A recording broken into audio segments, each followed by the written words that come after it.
Howdy, y'all. Hi, guys. It's Ryan. And Angela. From Warefoot. I'm not really in Warefoot, but check out a beard. I know. It's a wizardly beard. It's a wizard. You know, the guy at the gas station asked me today if I was going to be a wizard for Halloween. I said maybe. Maybe. Or Billy Gibbons. Again. Again. We're here to answer your questions. We're really from RNA Music. We are. Yes. Your favorite mom and pop guitar shop in all of the world. Not just Texas. Not just America. The world. Let's answer some questions.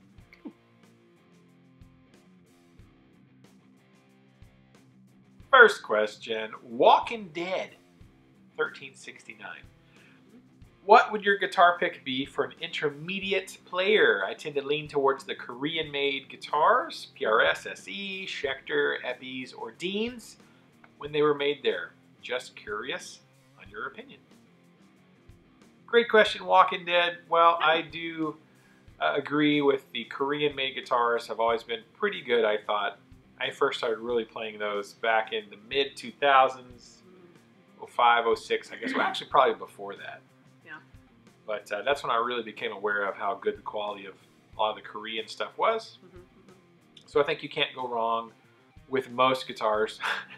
Yeah. That are made there in that price range. I like SE stuff. I own a PRS SE that I really enjoy playing. Schecter, of course, it's great. Love the Schecters. So yeah, it seems like though more and more companies are kind of moving away from it because it's getting more cost prohibitive. Right. For that. So for an intermediate, that's good. Yeah, you can find some really nice Washburns even.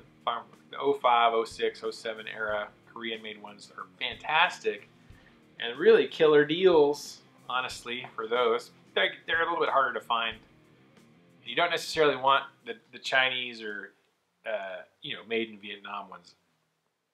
Not for an intermediate player, but I would definitely go with, yeah, PRS SE, which we're not a dealer for. So it doesn't benefit me in any way to say that. PRS SE, fantastic. But Schecter, yes. Which does benefit. Not that it matters. I'm just saying, you know. We gotta get paid. We run a business, yeah. Yeah. Well, people are like, "Oh, you're just saying that because you sell that." I'm like, yeah. Yeah, I do. Because we like to eat food and pay bills. So yes, we would want to sell our stuff. I do like to eat. But with us, you know, we don't carry. If we carry it here, it's because we do like it, and we would let our students play that, or encourage our students, or our kids, or ourselves to play it. So, yeah, you can't go wrong with any of those. Deans they're okay if you can get a Korean one. So, I agree with you there. Walking Dead. All right, great question. Thanks, man. Now you know. Next question. Knowing is half the battle. This I command. Terry Starks. Ryan and Angela, love the show today. My question is for Ryan.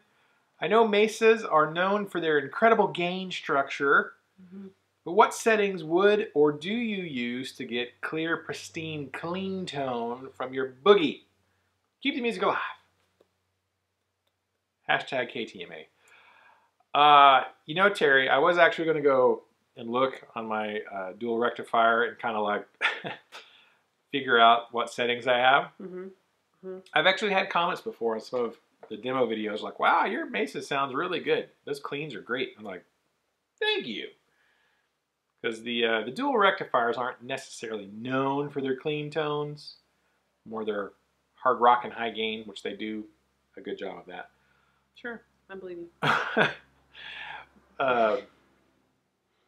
But I will say, I'll have to go and look at it. Maybe I'll make a separate video talking about my settings on my dual rec. But you know, I just turn the gain way down on the clean channel and crank up the volume. And they do pretty good. They do pretty good clean tones. I had a friend of mine, an older guy, you know, Mike Roberson. Yes. That I used to play with a long time ago. He's more of like a blues guy and, you know, a bluegrass kind of dude. Now, he didn't know anything about Mesas. And I was using this amp a long time ago, and he came in and he's like, I said, here, play on this. And so he was playing on it. He's like, wow, this is a great blues amp. And I'm like, yeah, it's great. It does whatever you need it to. He was like, wow, this sounds really good. And he was playing some bluesy stuff. And he had no preconceived ideas of like, oh, that's a metal amp. He just, he didn't know anything about it. Yeah.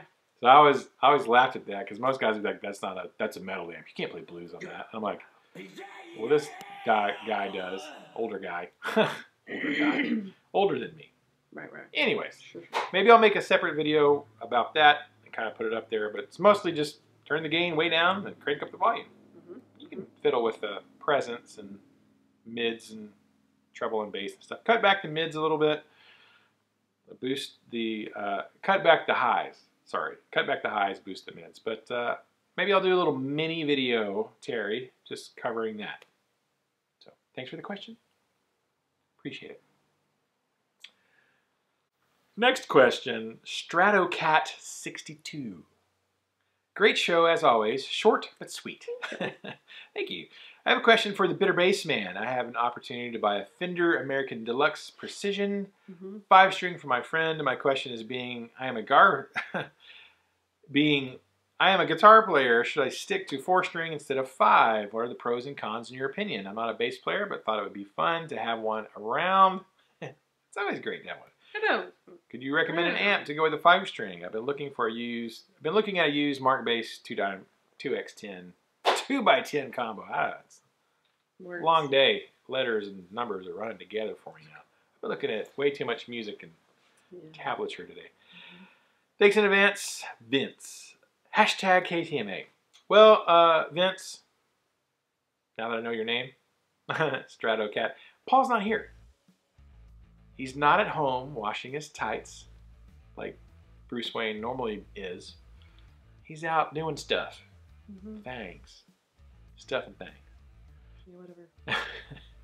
He didn't want to be here. He's not here. So what I may do for you, StratoCat, is I think Paul is busy tonight, so he's going to come in tomorrow during Saturday during our vlog time, and we'll probably shoot a quick video just answering that one question with the Bitter Bass Man's opinion. So stay tuned for that. If you see Deep Thoughts with Paul DeJaro. Deep Tones with Bitter Bass Man.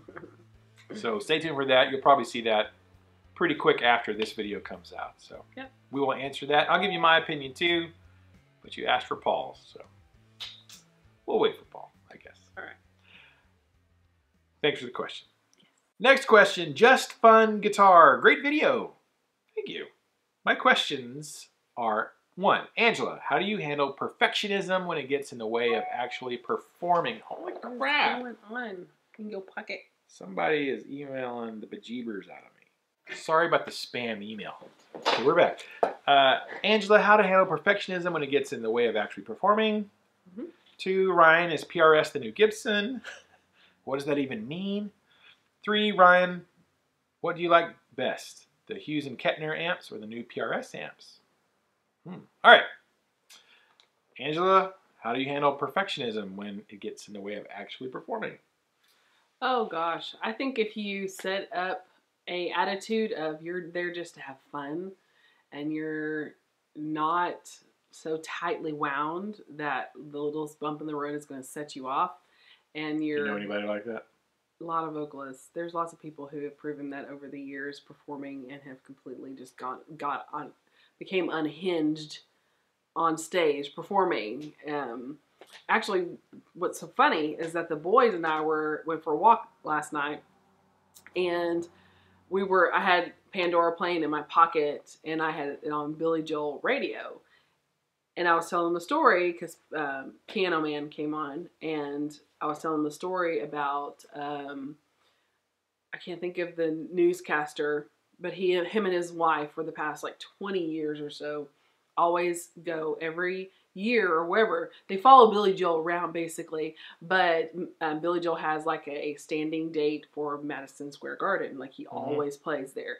And so they went, and of course he was playing Piano Man, and the people started singing, and I guess they got him off or something happened, and he starts just yelling at everybody, just screaming, and because it wasn't how he wanted it to be performed. And so the rest of the night when they would sing along, of course some of them wouldn't, and people were getting mad, and I think because you take yourself too seriously. I think he lost the joy in what he was doing, or he just had a bad day. Yeah. But I think that's what tightens people up too much, and it's a catch-22 because usually when that happens, you're going to mess up. Things are not going to go your way. So if you just go in with it like things might not happen, you might not come on, the sound guy might hit the wrong button. Yes, and just mute you or turn you up too loud. You might get too much feedback. You might forget the words to the song. You might get the wrong line. I mean, there's so many things that can go wrong. But if you just laugh and roll with the punches and let the audience know that you're human, we're all human, let's just have a good time and thank you for, whatever. It puts yourself at ease, and it doesn't make it seem like it has to be perfect, because it doesn't. Humans are not perfect. We are flawed. We have different. Other than me. What? We all have little things in our lives, whether we stayed up too late and we have vocal stress, or we don't have the right diet, so another vocal stress. There's going to be factors that we can't usually control or are going to overwhelm us, and the key is just to relax. I mean, you can't be perfect. Relax. Your band's not going to be perfect. Go to it. Your audience isn't going to be perfect. So if you go in thinking that, and not only that, if you do mess up, you think this too shall pass, chalk it up as a learning experience and move on. It relieves so much pressure and so much anxiety to get it perfect, because you're just not going to. And to hear your voice and be like, I hate the way my voice sounds. It's your voice. It's not going to be like a clear bell or a ring or anything. And anybody who does sound like has been engineered, and it's not, other than like freaking Julie Andrews, who has perfect pitch or whatever, since she was like 17 years old. Don't take yourself too seriously. Don't take yourself too seriously, and have fun. Have fun. Yeah. See, mine is fail a lot publicly. And you'll not die, and you'll be like, oh, I survived. All right, well, I screwed that up. But nobody threw any rocks in my head. Yeah. Or beer bottles or tomatoes. So, hey. Where do you perform? I perform at church. Yes, exactly. This is the hardest audience. They will throw Bibles at you if you play wrong. Like hymnals, like those big hardback offering plates. Not really. They don't. No. They don't care. And I'm amazing most of the time, so it's fine. Whatever. But I do mess up. So, yes, don't take yourself seriously. I mean, that's how you really handle it. There's no such thing as like handling perfection, because you shouldn't handle it. You should just move past it, because there's no achieving perfection. There is no perfection. There's none. You just do your best. Not with humans. Just do your best, and remember, have fun. It's just life. It's life. Thank you, Angela. Great answer. You're welcome. As always. Ryan, is PRS the new Gibson? That's a good question. Like, when was Gibson? When was Gibson really great? If you think about it, I don't know when that was, actually, because if you go back, even back in the 70s, people were like, "Man, this guitar is not that whatever." I mean, they've kind of had a sketchy reputation on their quality control. I mean, going back into the 70s, right? Even there were, it was not. They've never been amazing. They're iconic, right? I mean, they're a rock and roll, and not just rock and roll, but a musical icon. They're just really good at marketing. Well, they were at the beginning. Yeah, so they were there. Gibson and Fender were there at the beginning, at the birth of rock and roll. Right. And so they're an icon. I don't know that they were ever great or amazing, right? They're iconic. Everybody wants one. I want one. I have one. I have a Gibson, which I really like. So I don't know if PRS is the new Gibson. I think PRS is better than Gibson when it comes to consistency and quality and how much the company, the employees of the company, and well, it's I don't think anyone's going to disagree that PRS's quality and craft has been more consistent from the beginning than Gibson's has been in ever, probably. Now, we're not talking about whether we love Gibson or not, or we love the guitars or whatever. I think most people would. Now, some people who there are people who don't like PRSs because they're too good. They're sterile. They're just too good. They don't have any flaws. I'm like, well, what do you want? You want flaws or not flaws, or you know? So I don't think they're the new Gibson. I think they are definitely. When I think of the big three guitar makers, electric guitar, it's Gibson, PRS, and Fender. Gibson, Fender, PRS. PRS, they are solidly in the top three electric makers for sure. I don't think they are ever. I don't think they're the new Gibson, but they may be the biggest powerhouse going forward for the next 50 years. Sure. Legacy-wise, maybe. I don't know. What does that even mean? I don't even know. Ryan, what would you like best? What do you like the best? The Hughes and Kettner amps or the new PRS amps? Ooh, current lines is what I'm talking about. Man, that's a great question, and it's a little bit hard for me to answer because I have not spent a lot of time personally with those amps. I like PRS guitars. I think they're great. I have heard some of the PRS amps. I thought, man, those sound really good. But they've also kind of been hit and miss. Who it is.